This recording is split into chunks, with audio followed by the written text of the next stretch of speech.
Seguimos con la información, así como lo acaba de ver, aspirantes seleccionados de la Universidad Nacional Autónoma de México protestaron contra el examen de control presencial. Esto luego de que autoridades universitarias fijaron esta solución tras presentarse irregularidades en el examen digital de admisión. Entre estas, las principales demandas de los jóvenes están formar una mesa de diálogo con la máxima casa de estudios y tener transparencia con respecto a los criterios que determinaron qué alumnos deberán presentar el nuevo examen. Escuchemos a algunos de los manifestantes. No se me hace justo, ya que pues le invertimos dinero, tiempo y dedicación a un examen para que al final nos dijeran que pues tenemos que volver a repetirlo. Nos hace injusto que se repita un examen y buscamos la posibilidad de que si se llegase a repetir, luchemos nada más los seleccionados. Los seleccionados merecemos, en este caso, hasta repetir el examen para que empecemos a depurar a quienes a lo mejor fueron tramposos. Se me haría injusto que a los que no fueron seleccionados se les dé una segunda oportunidad. Mientras tanto, los aspirantes que no fueron seleccionados por la UNAM exigieron una oportunidad para demostrar su inocencia. Un grupo de estos jóvenes acudió nuevamente a Rectoría para solicitar una reunión con las autoridades universitarias y conocer las razones por las que sus resultados fueron anulados. Estamos pidiendo que se haga una revisión sobre nuestros casos, ya que nos cancelaron los exámenes. No hubo ningún tipo de advertencia, ni correo, ni nada parecido. Únicamente nos enteramos hasta el día de los resultados. Igualmente me salió una alerta por mis lentes, porque se me estaba reflejando, porque en un momento me acerqué mucho a la pantalla y se reflejaba la computadora en mis lentes y me salió que no podía usar libros, celulares y pues como algún material didáctico. Y la UNAM dará a conocer hoy las sedes, el procedimiento y la forma en que convocará a los aspirantes para la aplicación del examen de control presencial. El rector de la máxima casa de estudios, Leonardo Lomelí, reveló que por esa situación se atrasará el inicio del próximo ciclo escolar para los alumnos de nuevo ingreso. Será el 31 de agosto, 3 semanas después de la fecha originalmente programada. Y un catedrático de la UNAM, identificado como Rodolfo Martínez, recomendó a los aspirantes seleccionados no presentar el examen de control presencial. Yo recomiendo no presentarlo porque va entonces a constituir una aceptación del acto reclamado. ¿Cuál es el acto reclamado? El no reconocimiento del resultado. Entonces, si estos alumnos hacen el examen de control, ya perdieron la oportunidad de pelearlo por la vía legal, al menos por el amparo. ¿Por qué? Porque ya hay un consentimiento del acto. Entonces, mi recomendación es no hacer el examen de control. En otro tema, la investigación por el feminicidio de la menor de edad Dafne Zapata, quien falleció dentro de la Academia Militarizada Doenitz en Tamaulipas, destapó más de 5 denuncias en contra de ese lugar. Las acusaciones involucran distintos hechos y diferentes personas como probables responsables, por lo que cada caso será investigado de manera independiente. Así lo confirmó Tania Contreras, presidenta del Supremo Tribunal de Justicia Estatal. Hay diversas denuncias, ustedes comprenderán que la limitación de la información tiene que ver, y yo agradezco el respaldo de medios tan serios que entienden y que comprenden que la limitación de la información tiene que ver precisamente con llevar a los responsables en su oportunidad a que rindan cuentas por los hechos cometidos. Y academias militarizadas encontraron la manera de seguir operando pese a que la SEP las prohibió. Esto tras la muerte de la menor Dafne y varias denuncias por abuso físico y tortura.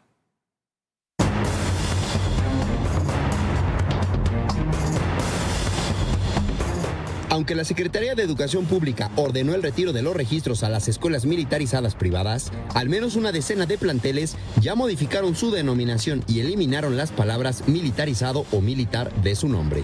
Entre ellos se encuentran el Colegio Moderno Al-Arif en la Ciudad de México, el Colegio Madrid en Guerrero, el Colegio Calmecac, el Colegio Niños Héroes en Tamaulipas. El Colegio General Felipe Ángeles en el Estado de México precisó que dejará de ser un colegio militarizado. Otros planteles también han aplicado cambios de identidad para mantener sus operaciones. Para especialistas, las novatadas no desaparecerán solo por el cierre de las escuelas militarizadas. Advirtieron que el fenómeno va más allá de los planteles y responde a una cultura de disciplina y simbolismo castrense arraigada en el país.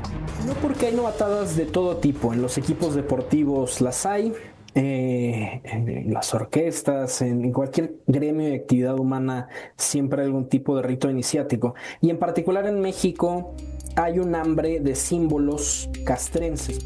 De acuerdo con Víctor Hernández, director del Instituto Latinoamericano de Estudios Estratégicos, en México existe una fuerte admiración por los valores y la estética militar, al grado de que incluso los grupos del crimen organizado han adoptado esa imagen para proyectar poder y autoridad. Los cárteles han intentado vestirse, plagiar el uniforme táctico para que se vea como el de los militares, pulcro, limpio, bien puesto. Y pensar que en una sociedad donde las Fuerzas Armadas salen bien evaluadas en las encuestas de opinión, de pronto va a desaparecer el deseo del mexicano de vestirse de esa manera, de admirar esos valores, pues es simplemente irreal. Muchos planteles no están cerrando, sino modificando su denominación para eludir la disposición federal, mientras conservan su modelo disciplinario y operativo.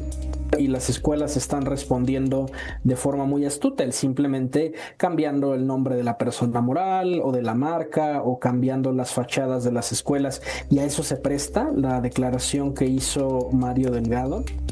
Mientras la SEP defiende que su decisión busca evitar nuevos casos como el de Dafne Zapata, el debate ahora se centra en si el cambio de nombre de estas academias es suficiente para burlar la medida o si será necesaria una reforma legal que regule de fondo a este tipo de instituciones. Marco Fragoso, para Heraldo Media Group.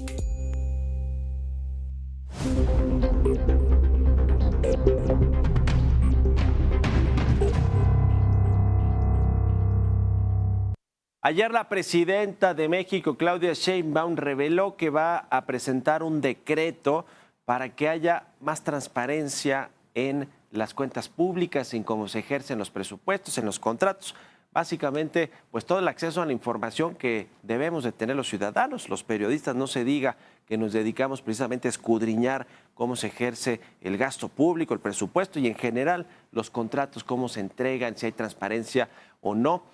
Y habló en específico del asunto o del tema de la importancia que tiene esta transparencia, este control del gasto público para que no se use el pretexto de la seguridad nacional, porque se abusó de ese recurso en el sexenio pasado, que no lo dijo así la presidenta, pero a partir del sexenio de Andrés Manuel López Obrador, que quiso apresurar las obras como el Tren Maya, el corredor transísmico, la refinería de Dos Bocas y el aeropuerto Felipe Ángeles, a pesar de que no se cumplieron todos los, todo el proceso que tiene que ver con acreditaciones medioambientales, todos los asuntos al respecto de los derechos de paso de vía, todo eso que, por ejemplo, el Tren Maya, que fue quizá es el ejemplo más puntual, más icónico de lo que pasó el sexenio pasado, pues resulta que el Ejército y las Fuerzas Armadas dijeron, pues es información de seguridad nacional, vámonos rápido, no solventaron todo lo que tenían que solventar en términos administrativos y construyeron el tren, que ahora pues no funciona muy bien que digamos, y lo que va a suceder ahora es que ese recurso de no transparentar cómo se ejercieron los contratos, cómo se adjudicaron directamente a ciertas empresas, pues todo lo hicieron con el manto de la seguridad, la seguridad nacional. Pero así lo han hecho otras dependencias, otras secretarías que no son las Fuerzas Armadas y se abusó de ese recurso. Ayer la presidenta dijo, vamos a revisar todos los contratos y lo que realmente sea de seguridad nacional lo mantendremos así, resguardado o que esté en litigio, que tenga un asunto judicial, pero todo lo demás se va a abrir. Está por verse, si es eso, porque ahora que no tenemos INAI, que ya está concentrado todo en la Secretaría Anticorrupción, que no hay tanta opción de los ciudadanos para ir a revisar contratos, pues a ver si este decreto de la presidenta efectivamente abre toda esa información y le permite a los periodistas y a los ciudadanos, que somos ciudadanos, pues los periodistas a poder obtener cualquiera de esta información. Está por verse, pero bueno, por lo menos el anuncio es un buen paso para que se deje de abusar de este tema de la seguridad nacional como recurso. ¿Para qué? Pues para la opacidad y para cubrir corrupción, favoritismo, empresas amigas, en fin, todas esas lacras de la política que decían en la 4T ya se habían terminado. Vámonos ahora con un resumen de la información más importante que está sucediendo a nivel nacional. La Suprema Corte de Justicia de la Nación inició su segundo periodo de sesiones. De acuerdo con el ministro presidente Hugo Aguilar Ortiz, el máximo tribunal está a 56 casos de acabar el rezago histórico de 1.471 asuntos que le fueron heredados a la actual administración.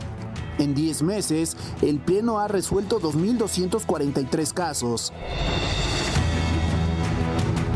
La Fiscalía General de la República investiga los daños a las instalaciones de Canal 11, luego de recuperarlas tras más de 2 meses tomadas por presuntos estudiantes del Instituto Politécnico Nacional. Una de las áreas más afectadas fue la videoteca, que contiene un acervo histórico de 67 años. Personal de la televisora comenzó labores para rescatar y recuperar todo el contenido posible. La agencia Moody's en México elevó la calificación crediticia de Quintana Roo de A+.mx a AA.mx y modificó su perspectiva de positiva a estable. La gobernadora Mara Lezama expresó que este hecho demuestra la disciplina financiera, el incremento de los ingresos propios y el manejo responsable de los recursos estatales. Consideró que hoy el Estado cuenta con mejoras en las calificaciones de instituciones como Standard & Poor's, Fitch Ratings, HR Ratings y Moody's. 7:13, vámonos a una pausa. Síganos en redes sociales, @Heraldo_TV en X, en mi cuenta personal, @Mario Mal, Facebook e Instagram. Estamos como Heraldo Televisión. Ya volvemos. Seguimos con más aquí en las noticias de la mañana del Heraldo Televisión. Gracias por continuar con nosotros. Y ya le comentaba sobre el nuevo examen de control que realizará la UNAM para aspirantes a licenciatura. Vamos a platicar del tema. Saludo a la doctora Soledad Funes, integrante de la Comisión Técnica de la máxima casa de estudios de la UNAM. ¿Cómo está, Soledad? Muy buenos días. Hola, ¿qué tal, Mario? Buenos días. Gracias por tomar esta entrevista. Pues, ¿qué está sucediendo? Este martes, hoy se van a anunciar ya las fechas para este nuevo examen de control presencial. Ha habido manifestaciones de estudiantes que presentaron el examen y que no están de acuerdo con esa determinación. ¿Cómo está actualmente ese estatus y qué novedades habrá hoy? Pues esperamos, de acuerdo con lo que se informó ayer por la universidad, que la información detallada del proceso, de cuáles serán las sedes, las fechas, etcétera, las dé a conocer la UNAM, pero eso es competencia de la universidad y no de la comisión como tal. Nosotros a lo que nos limitamos fue hacer las recomendaciones, que se hiciera de manera presencial, que se hiciera este examen control, y bueno, ahí habrá que esperar unas horas. ¿Cuáles son las fallas que detectaron, digamos, claves en la primera aplicación del examen que se hizo y cómo pues se busca enmendar? ¿Cómo se llegó a esta conclusión de que lo mejor era repetir estos 58,000, que creo que ese es el número, me corregirá Soledad, 58,000 exámenes de forma presencial? Sí, la comisión empezó a trabajar el lunes de la semana pasada y tenemos 3 encomiendas. El primero fue hacer una recomendación sobre qué hacer con el proceso de ingreso que estamos viviendo en este momento, el 2026-2027-1. Y en ese sentido, lo que trabajó la comisión fue con un informe un informe detallado una narrativa de los hechos, las alertas que se levantaron, etcétera, y que detectó la propia universidad. Y además analizamos todos los datos de todos los resultados que obtuvieron cada una y uno de los aspirantes de manera global y de manera general. Entonces, se realizó en el interior de la comisión un análisis estadístico muy detallado que permitió corroborar que el comportamiento de los resultados muestra un comportamiento atípico en comparación con años anteriores. Y esto se refleja, por ejemplo, en el número de personas que obtuvieron 100 aciertos o más comparado con otros años. Hasta 2025, más o menos el 3.5% de las personas aspirantes obtenía más de 100 puntos en un examen de 120 y este año fueron 16.5%. Entonces sí hay un incremento muy elevado, muy importante y atípico. Entonces, Sí. con la información que tenemos hasta el momento que la comisión ha analizado, no es posible individualizar casos, pero sí el comportamiento de los datos muestra que pudo haber habido ayuda o una serie de irregularidades de diversa naturaleza durante la aplicación del examen. Entonces, en ese contexto y tratando de que el proceso de inscripción pudiera terminarse lo más pronto posible, de poder dar ingreso a la universidad a todas más de 50,000 personas que ingresan a la licenciatura en este semestre, porque no solo están las personas que ingresan por concurso de selección, sino también las que vienen por pase reglamentado, que son quienes vienen del bachillerato universitario. Entonces, para garantizar que todas estas personas puedan ingresar y comenzar sus estudios, digamos, el derecho más general a la educación de todas estas personas y dar certidumbre a este proceso de concurso de selección, es que la comisión recomendó realizar un examen de control. Procesos de verificación de diversa naturaleza están contemplados en la propia convocatoria que se publicó para este proceso. Entonces, la propuesta o la recomendación de hacer este examen de control viene en el marco de esos procesos de verificación que se pueden iniciar. Estos 58,000 exámenes que van a repetirse de forma presencial tienen que ver con estos puntajes altos y los comportamientos atípicos, las anomalías que detectaron, porque en total fueron 160,000 más o menos, ¿no? Los exámenes aplicados. Exacto. A ver, los 58,000 surgen de calcular todas aquellas personas que ya recibieron una notificación de selección, que son aproximadamente 21,000, pero considerando que muchas de estas personas pudieron haber incurrido en prácticas no correctas para la realización del examen, se pensó que ampliáramos el grupo de personas que se invitara a realizar este examen de control. Y el límite, si el límite inferior o el universo de personas que se propuso que se considerara, es considerando el número mínimo de aciertos por carrera, modalidad y plantel que permitió el ingreso en algún momento entre 2021 y 2026. Quisiera aclarar que no necesariamente son los puntajes más altos, porque como el número de aciertos que una persona necesita para ingresar a la universidad depende muchísimo de la carrera, del plantel y de la modalidad de estudio que quiera. Entonces, no necesariamente estamos hablando de las personas que tienen 100 aciertos o más, sino eso depende de cada una de las carreras. Ya.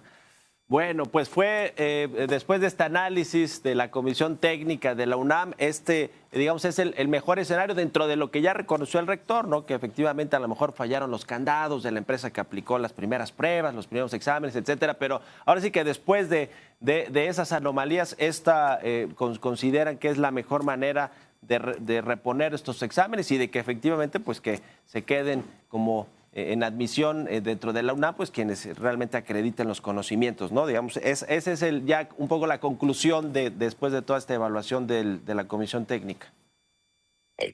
Así es, pero es de la primera etapa de trabajos de la comisión. Tenemos 2 mandatos adicionales. Uno es comprender con detalle qué pasó y otro es hacer recomendaciones a futuro con la información que recabemos. Entonces, sí quisiera mencionar que la comisión continúa trabajando. Todavía no tenemos respuestas, tenemos muchas aristas que explorar todavía, pero no la comisión consideró que lo más apremiante era hacer una propuesta que permitiera concluir con este periodo de admisión.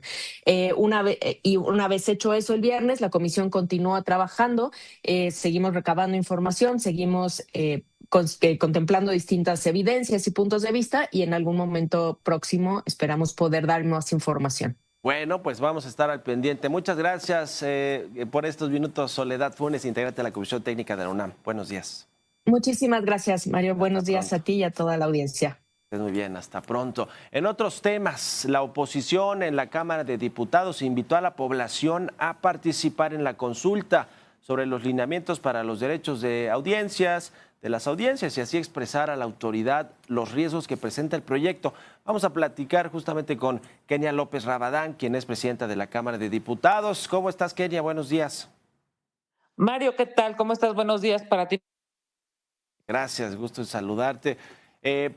Mucha polémica se ha generado alrededor de estos lineamientos desde que se pasó esta ley de telecomunicaciones, esta ley federal de telecomunicaciones que incluía este asunto de los lineamientos. Un poco se fueron pateando, pero finalmente ya los están sometiendo a consulta.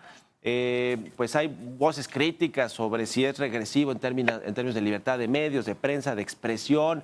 Y la oposición pues ha sido muy puntual sobre esto, pero lo que dicen en Morena o la propia presidenta Sheinbaum es pues vayan a las consultas a aportar la información para cómo van a quedar finalmente los lineamientos. ¿Qué nos dices? ¿Qué opinas, Kenia? A ver, sin lugar a dudas, estamos hablando de un tema importantísimo, querido Mario. Para las audiencias, me refiero para tu auditorio, para la ciudadanía, también para los medios de comunicación, también para los periodistas y por supuesto será importante participar. Estamos hablando de la posibilidad de perfeccionar, de corregir, de precisar incluso parte del articulado que se propone, parte de los lineamientos que se están poniendo a consideración. Se ha abierto una convocatoria por parte de la Presidencia de la República y me parece que es indispensable que quienes deseen participar lo hagan. Y esto es, pues digamos, literal, desde el dueño de un medio, desde un periodista hasta un ciudadano que pues todos los días escucha en radio, ve la televisión. Hay una probabilidad, digamos, compleja o alta de que se puedan quedar algunas imprecisiones en esos lineamientos que puedan afectar a la ciudadanía, además, por supuesto, de a los medios de comunicación y a los periodistas. Es preocupante, te diría yo, esa es la palabra, es preocupante, pues quién va a definir qué es la verdad en una noticia, en un comentario, qué es pues la defensa de la audiencia y quién lo va a regular. Se está proponiendo que cada medio de comunicación tenga su propio, pues digamos, su propio defensor, pero además a pues le va a recaer, digamos, las decisiones de la autoridad. Y me parece que estamos aquí, digamos, hablando de dos derechos que no se contraponen, sino al contrario, se complementan. El derecho de las audiencias, el derecho de la ciudadanía de tener buena información y evidentemente de tener información veraz, pero también el derecho de la libertad de expresión, el derecho de la libertad de prensa. Y bueno, pues todos los derechos son prioritarios, todos los derechos deberían equilibrarse para construir un mejor país. Es por ello por lo que en este momento que se está deliberando sobre esos lineamientos, pues sí será muy bueno que participe la ciudadanía, todos los interesados, y podamos acercarnos más a un país de libertades y no, por supuesto, se caiga en la tentación de tener pues un país controlado, definido desde el gobierno en turno, el que sea, me refiero a el próximo, en fin, es algo complejo que hay que tratar de atemperar, hay que tratar de mejorar y por supuesto de reconocer que estos derechos son prioritarios, no uno por encima del otro, sino todos los derechos para beneficiar a los ciudadanos. En términos prácticos, Kenia López Rabadán, ¿qué dirás que es lo más preocupante o peligroso de estos lineamientos como están planteados actualmente? Porque de pronto cuando hablamos de censura, libertades de prensa, de medios de expresión o control gubernamental sobre la información, pues como que a veces al ciudadano a lo mejor no le cae el 20, ¿no? De qué es lo preocupante o peligroso para ellos en su toma de decisiones, en las opciones que tendrán informativas para formar criterios. O sea, ¿qué dirías tú que es lo más peligroso y preocupante de cómo están actualmente los lineamientos? Pues yo diría que lo más preocupante, lo más peligroso, lo que verdaderamente tenemos que analizar y poner énfasis en una discusión seria, profunda, inteligente, es que los ciudadanos no puedan conocer las distintas visiones de este país. Que el gobierno, el gobierno en turno, porque de verdad que no es un asunto solamente por este momento, por el 2026. Me estoy hablando de incluso no solamente un tipo de gobierno, sino desde el municipio, el estado, la nación completa, que no se pueda saber la verdad o las distintas visiones que se tienen en este país porque al gobierno en turno no le guste una visión, no le guste una frase, no le guste una reflexión, un análisis. Yo te diría, lo más preocupante es que lo que se diga en la televisión o en el radio solamente pueda ser, digamos, a favor de una visión incluso ideológica y no a favor de la verdad, a favor de lo bueno, a favor de la realidad. Y hemos visto, por supuesto, que hay pues países que han caído en esa tentación. Me refiero países que han querido definir desde el poder, desde la ley, desde, pues digamos, incluso la norma, qué es lo que los ciudadanos deben escuchar, deben ver en la televisión. Y la verdad es que los ejemplos que hemos tenido a lo largo de la historia no son buenos para la ciudadanía, porque la ciudadanía tiene derecho a escuchar, a ver a Mario Maldonado, a conocer lo que piensa, a conocer, por supuesto, la información, a definir con el criterio del ciudadano si le gusta Mario Maldonado. Y por supuesto que esa elección, que es absolutamente libre, soberana de los ciudadanos, pasa porque todos los periodistas, Mario, tú y cualquier periodista en este país pueda decir lo que piensa, como lo analice y como lo defina. Y esa, digamos, esa libertad que tú tienes, que tienen los periodistas en México, se necesita. No, digamos, sí para ti, digo que es muy buena para ti, pero sobre todo es muy buena para el ciudadano. Sí, claro. Y obviamente si tú tienes una preocupación alta en no poder hacer un comentario, porque ese comentario puede afectar al programa o puede afectar a tu empresa o puede afectar, pues digamos, a la televisora, al radio. Entonces, incluso hay algunas reflexiones que se han hecho por varios periodistas diciendo autocensura. ¿Qué significa eso? Que tú ya no vas a poder decir lo que piensas porque hay una alta probabilidad, claro, de que haya una multa, de que haya un problema para digamos, para tu productor, para tu para el medio canal, general. Exacto. ¿Le ves algún destinatario, digamos, particularmente? Supongo que, bueno, medios, periodistas críticos, pero algún grupo, o sea, que estén diseñados estos lineamientos con destinatarios puntuales que esté viendo el gobierno, la presidencia, el movimiento de Morena. Yo creo que más allá de un destinatario es una definición de Estado, que es evidentemente todavía más importante. Me refiero a, no tiene que ver con una persona con nombre y apellido, tiene que ver con una visión de cómo, digamos, el Estado mexicano habrá de construir los próximos años en términos de comunicación. Sí. Y yo creo que es importante por eso participar, para que podamos decir a la comisión que está pues definiendo estos lineamientos, pues lo que México quiere son libertades, lo que México quiere es la posibilidad de escuchar a todos, lo que México quiere es la posibilidad de que lo que se genere, digamos, en términos de información, pueda ser transversal y que cada ciudadano pueda definir si pone una estación de radio o si pone un canal de televisión o si pone otro. Digamos que del lado de quienes consideran que se debe de regular o debe de haber pues una claridad sobre lo que se está informando, lo que es algo editorial, opinión o los adjetivos que se le ponen, de pronto pienso ahora en que además fue una queja ante el INE, que ya resolvió el INE, llamar al partido, narcoestado, narcogobierno, narcopresidente, o sea, todo eso. ¿Tú consideras que efectivamente ha habido algunos excesos también de personajes al nombrar, digamos, adjetivar de esta manera, o no, y mejor que haya exceso de libertades y que y que se resuelvan como se tienen que resolver en este caso en el INE, pero no con respecto a las libertades de expresión.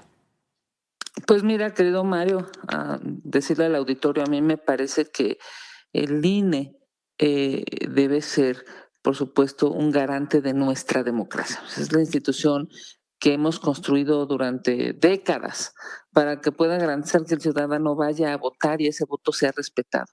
Pero desde mi perspectiva y con mucho respeto a la institución, no puede ser un censor de qué se dice y qué no se dice. Lo digo, por supuesto, porque se dicen cosas de los dos lados, me refiero. Ajá. No puedes decirle a un lado, tienes razón, y al otro lado no, porque claramente dependiendo de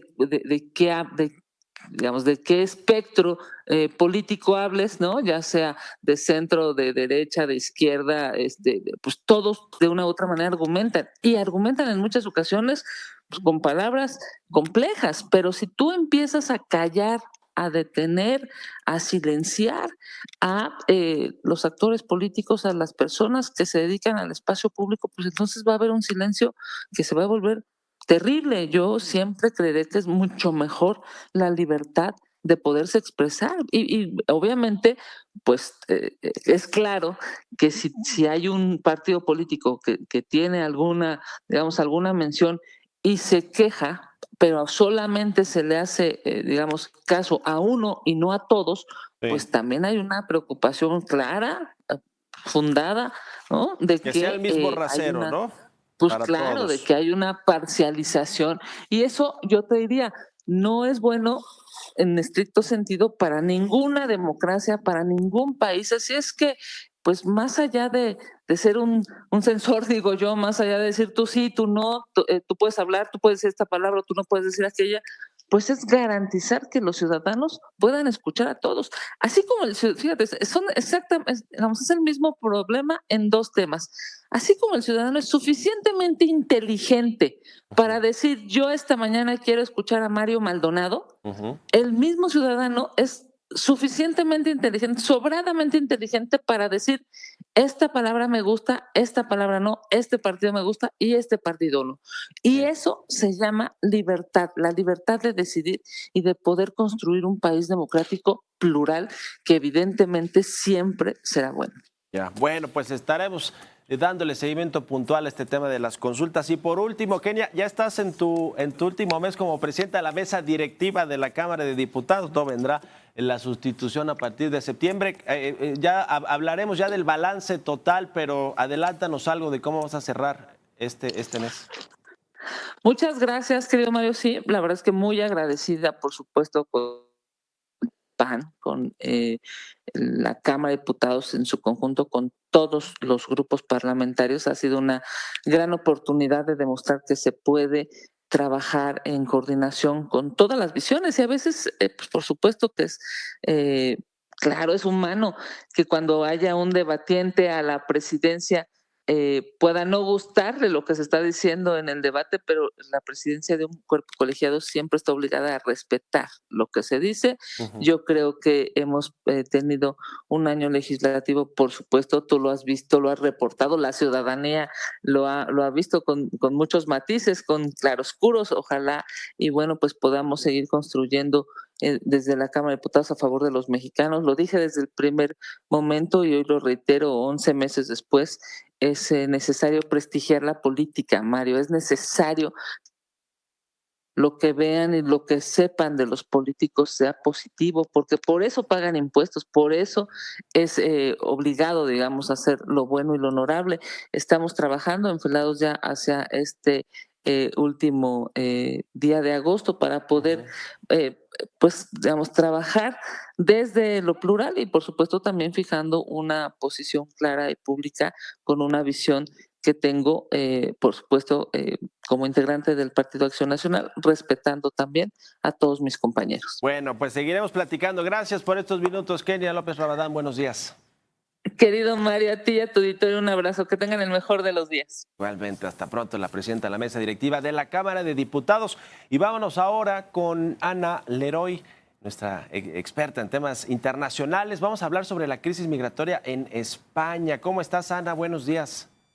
¿Cómo estás, Mario? Buenos días. ¿Qué imágenes estas de el éxodo de marroquíes hacia España y bueno, pues considerada ya una alerta, una crisis humanitaria, ¿no? Por parte de autoridades españolas. ¿Cómo estás viendo esto? Porque pues a juzgar por las imágenes es pues un tema tal cual, ¿no? De crisis humanitaria como se le ha se ha determinado que está existiendo esto. Tremenda crisis, Mario, y en efecto, ahora parece ser que la crisis está contenida, pero bueno, pues las imágenes que vimos la semana pasada fueron verdaderamente brutales, más de 70,000 migrantes que cruzaron esa frontera que, digamos, delimita entre Ceuta y Marruecos, y bueno, pues ahora, digamos, están las consecuencias y sobre todo, bueno, pues todo lo que fue la crisis política para el gobierno español de Pedro Sánchez. Hay que recordar que, bueno, pues los 27 países de la Unión Europea que comparten este espacio libre de circulación de bienes, de personas, que es el espacio Schengen, países europeos, en el caso de Italia, por ejemplo, también Dinamarca, anunciaron medidas la semana pasada en contra de España, digamos, para defender también sus fronteras en caso de que España no tome medidas inmediatas para, contener esta crisis migratoria. Hasta el momento está contenida la crisis, la gran mayoría, creo que más de 60,000 de migrantes pues han vuelto, digamos, han sido repatriados a Marruecos, pero bueno, pues todo esto, digamos, pone en tela de juicio y pone, digamos, en el banquillo de los acusados de España por pues todo lo que ha sido la posición del gobierno español, no solamente en materia migratoria, pero también en temas muy sensibles para la Unión Europea de política exterior. Entonces, vamos a ver cómo esto, digamos, se va desarrollando. Seguramente el gobierno español va a implementar medidas o acciones inmediatas para no, digamos, de ninguna forma, alentar la migración ilegal a su territorio. Pues ojalá que se mantenga así controlada. Se sabe que ya muchos marroquíes han regresado a su país de origen, ya se está más o menos normalizando el tema con el apoyo de la Unión Europea, de otros países a España. Y bueno, ojalá que se resuelva este tema. Regresando ahora al continente americano y el caso también del Medio Oriente con pues estas crisis también que ha tenido Estados Unidos con respecto a Irán y estas treguas que momentáneas luego vuelven los conflictos. Hoy por lo pronto hay tregua entre el país que gobierna Donald Trump y el de los ayatolás Irán. ¿Cómo ves este asunto? Porque pues le sigue afectando a los mercados, al precio del petróleo, los fertilizantes, el control del estrecho de Hormuz. ¿Cómo ves este asunto de Estados Unidos e Irán? Pues pareciera que por el momento, digamos, está en pausa, están unos acuerdos que, digamos, están siendo implementados y bueno, pues ha habido, digamos, pues ahora sí que violaciones a ese alto al fuego, digamos, de parte de las dos partes. Entonces es un tema que va a seguir siendo muy complicado para la política exterior de los Estados Unidos y yo creo que, como hemos visto en el caso del conflicto israelí, en el caso de Gaza, no es algo que se va a poder resolver inmediatamente, Mario. Yo creo que ya muchas compañías ya están, digamos, contabilizando todo lo que, para prever cualquier eventualidad en esto que, bueno, pues es la disrupción de las cadenas de valor y bueno, todo lo que es el mercado petrolero. Entonces, por ahora pareciera ser que pues la implementación continúa y bueno, pues habrá que ver cómo eso se va, digamos, delineando. Hay ahí también pues la intervención de potencias extranjeras, intereses extranjeros, el caso de Rusia, ¿no? Y otros países en donde incluso Ucrania, bueno, pues ha mencionado, digamos, el involucramiento de Irán, ¿no? En todo el financiamiento, incluso de la guerra en contra de Ucrania. Entonces, es un tema que todavía no se ha, digamos, resuelto y yo creo que podemos esperar que, bueno, pues habrá seguramente, pues, digamos, sorpresas en las próximas semanas e incluso meses. Bueno, lo estaremos analizando y platicando. Gracias, como siempre, Ana, te mando un abrazo y feliz martes. Abrazo enorme y el auditorio. Hasta la próxima semana, 7:44. Vámonos a una pausa, regresando. Seguimos con más aquí en las noticias de la mañana del Heraldo Televisión. Muchas gracias por seguir con nosotros. Vamos a ir con Iván Ramírez, quien entrevistó a David Ricks, presidente y director ejecutivo de Eli Lilly, en el marco de los 150 años de la empresa farmacéutica. So, 80 years is like a very long-term commitment. How does it look like true commitment with the country? Well, our commitment is to the patients, is to consumers who need our medicines. It started 80 years ago with insulin. Let's say you could summarize Lilly's role in just one idea. What would be? Yeah, conquering obesity. Yeah? That's our role. Yeah. Like a really, really strategic partner. With our medicines, we can help people not just curb their appetite and lose weight, but live longer and a healthier life. And that's the partnership we offer, of course, with the government, with physicians and hospitals, and most importantly, with consumers. What do you think about this issue, not just here in Mexico, but globally? Yeah, well, this has been a global phenomenon, although, of course, as I mentioned, in Mexico, a particular one with a high rate of obesity. Obesity is like a precondition for many, many chronic diseases. You're bringing also innovation here with your clinical trials taking place here in Mexico. What do you think about that? Yeah, well, that's very important. So clinical trials are the experiments. It's the science we run in people to prove that medicines are safe and effective. So having a good representation of Mexican patients in our global programs is critical for the company. It's also critical for Mexico. I think Mexico, like many nations, would love to attract more pharmaceutical investment. We're very interested in that, and that really starts with in getting involved in the main work we do, which includes clinical trials. We are living interesting times with AI. What breakthroughs are you getting from this kind of technology?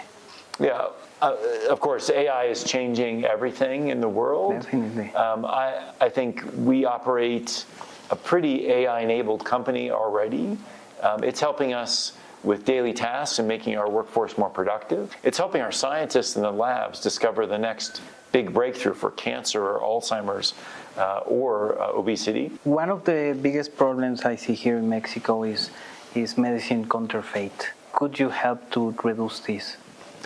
Yes, that is a growing problem. Yeah, definitely. And particularly with our obesity medications because they're popular. This is dangerous. I think that's the most important message, is a counterfeit medicine isn't a medicine at all. That puts patients at risk, that puts consumers at risk, and it should be blocked. What does it mean to you to lead this company at this particular moment? Personally, it's an honor. I grew up in the company. It's my 30th year at Lilly as well. So it's a joy to work at Lilly, and it's a joy to lead it at this time. 150 years old and never more successful than today.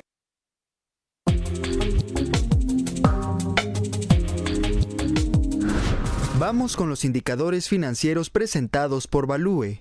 La tasa de interés interbancaria a 28 días subió 0.05 puntos para ubicarse en 6.80%, mientras que los CETES a 28 días aumentaron 0.02 puntos y se ubicaron en 6.20%. El índice de precios y cotizaciones de la Bolsa Mexicana de Valores se situó en los 66.697 puntos con una disminución de 0.36%. El FTSE Viva alcanzó los 1.349 puntos con una disminución de 0.36%. En el ámbito internacional, el Dow Jones se ubicó en 53.178 unidades con un incremento de 1.32%. El Nasdaq subió 2.13% para alcanzar 25.913 unidades y en Brasil Bovespa se mantuvo sin cambios a 178.000 puntos. En el tipo de cambio, el dólar al menudeo subió 0.06 puntos para cotizar en 17.75 pesos. Al mayoreo aumentó 0.02% a 17.32 pesos, mientras que el dólar fix incrementó 0.02% a 17.33 pesos. El euro bajó 0.25% y se vendió en 19.95 pesos y la libra esterlina disminuyó 0.47% para ubicarse en los 23.28 pesos. En el mercado accionario mexicano tuvimos algunas alzas destacadas.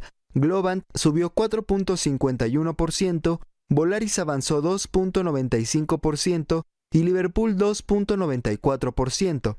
Pero también hay caídas importantes. Vasconi cayó 7.14%, Fibra FMX 23 Rate 3.74% y Grupo Sports World disminuyó 3.70%. Estos fueron los indicadores financieros más importantes del día presentados por Value. Y vámonos con más temas económicos y financieros. Ya está aquí Roberto Aguilar, mi querido Robert. Buenos días. ¿Qué tal, Mario? Muy buenos días. Cambio de señales. Estados Unidos dice que mañana habrá acuerdo con Irán y eso hace que el petróleo caiga 4%, las bolsas en máximos históricos. Y bueno, también justamente se habla de esta situación, los efectos que tendrá en el mercado. El dólar sigue debilitándose y por otra parte el yen, que había sido rescatado desde el fin de semana por Japón y Estados Unidos, pues se debilita un poco. Y bueno, también te comento que los primeros resultados trimestrales de SpaceX se van a dar a conocer hoy. Esto podría generar movimientos de acciones por más de 225,000 millones de dólares. Hay que recordar que estos títulos acumulan una baja de 43% desde su debut bursátil y crecen versiones de una potencial función con Tesla. La administración del presidente Trump trabaja en una prohibición de importaciones a Estados Unidos de nuevos modelos de componentes chinos para centros de datos, según la agencia Reuters, y 25 estados demandan al presidente Trump por la imposición de aranceles generalizados a 60 socios comerciales. Y el nuevo dato positivo para la venta de vehículos nuevos, con una alza anual de 3.4% en julio, con 130,831 unidades, y en el acumulado ya llevamos 885,349 vehículos nuevos, un avance anual de 5%, y el tipo de cambio, Mario, cotiza en 17.27 pesos por dólar.